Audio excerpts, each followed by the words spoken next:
হলুদিয়া ঘাটে পদ্মা নদীতে ফেরিতে উঠতে গিয়ে একটা বাস, যাত্রীবাহী বাস নদীতে পড়ে গেছে, একেবারে ডুবে গেছে। দেখেন কি মর্মান্তিক দুর্ঘটনা, কি দরকার ছিল ড্রাইভারটা এত তাড়াহুড়া করে। দেখেন মহিলাটা আগে উঠে গেছে সবার আগে। এই বাচ্চাটা কিভাবে কাঁদতেছে বাচ্চার মা বাপের জন্য। মা তো আর ফিরে আসবে না, বাপও আসবে না। এই বাচ্চার মা বাপের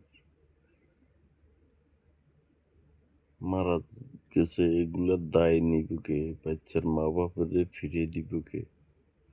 এই বাসের ড্রাইভার তাড়াহুড়া করে উঠতে গিয়ে নদীতে পড়ে গেছে বাস সহ। কিভাবে বাঁচাবে? কে আনে দিবে এই বাচ্চার মাকে, বাপকে?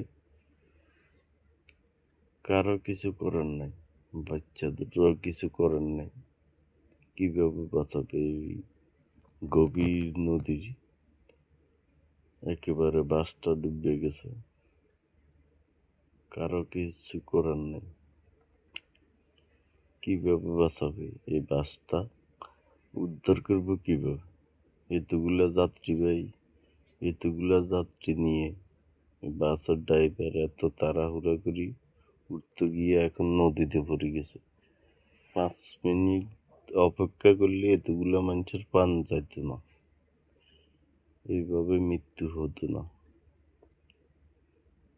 কতগুলা যাত্রী, পুরা বাস যতগুলা সিট আছে সবগুলা সিট ভর্তি ছিল যাত্রীতে, সবগুলা এখন ডুবে গেছে পদ্মা নদী।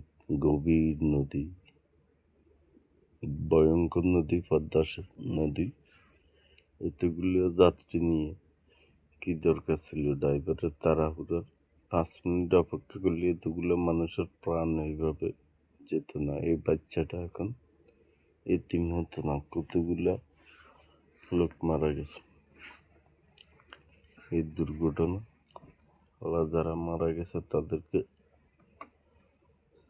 সর্বোচ্চ জান্নাতের সর্বোচ্চ মর্যাদা দান করুক, আমিন। এত তাড়াহুড়ো করি 5 মিনিট 2 মিনিট অপেক্ষা করলে এই অ্যাক্সিডেন্টটা হতো না, এই বাসটা এখন ডুবে যেত না। এতগুলো যাত্রী নিয়ে বাসটা কিভাবে ডুবে গেছে এই গভীর নদীতে? কে এনে দিবে এই বাচ্চার মা বাপেরে?